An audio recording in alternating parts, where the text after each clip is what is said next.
Today we're revealing the goalkeeper in our AI football forecasting challenge. Meet the KnowNow model. If any player in this competition has done their homework, it's this one. Unlike many of the AI systems taking part, this isn't simply a chat interface and it isn't a generic AI project.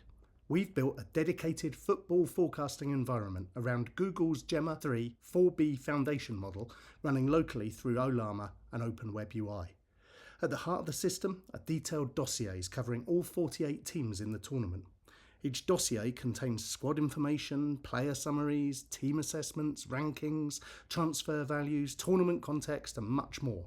The information comes from a range of publicly available sources including FIFA, football associations, BBC Sport, Transfermarkt, WhoScored, Wikipedia.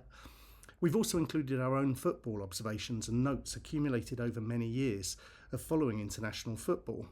The dossiers are embedded into the system so that when the model's asked to predict a match, it can draw upon that curated football knowledge. Importantly, we haven't trained an AI to predict football. Instead, the model has access to a curated football knowledge base and is asked to produce predictions using that information. It knows the players, it knows the squads, it knows the rankings, it knows the data. It's probably the most prepared player in the competition. But football isn't played on spreadsheets and it's not played in databases. It isn't always even logical. In football terms, this is our goalkeeper. And now we're ready to find out whether all that preparation is enough. And it's time to also reveal one of the strikers in our forecasting 11. And that player is me. I've been obsessed with the World Cup for as long as I can remember. My earliest memories go back to Argentina, 78. I can still remember watching their home matches and seeing streamers cascading down from the upper tiers of the stadiums. Then, the World Cup felt much bigger than football.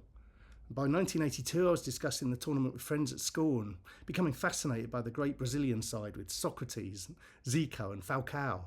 They played football unlike anything I'd ever seen before. And then came Italia 90. For me, that was the World Cup where I came of age, and me and my friends followed every match, every story, every twist of the tournament through those long summer evenings. I think we all have our tournament where we came of age. Since then, I've watched every World Cup. I've followed players, I've followed teams and tournaments for decades, and I've worked with football data. I've built up opinions that are probably much stronger than they should be, and I've spent years making notes and observations about teams, players and international football. In fact, some of those observations helped build the goalkeeper that you've already met, which creates an interesting situation because if the AI beats me during this tournament, I'll have nobody to blame but myself. The goalkeeper has access to curated football knowledge, team dossiers and structured data, whereas I have nearly 50 years of World Cup memories, football experience and intuition. Let's find out which matters more, experience or preparation, human or machine. Game on!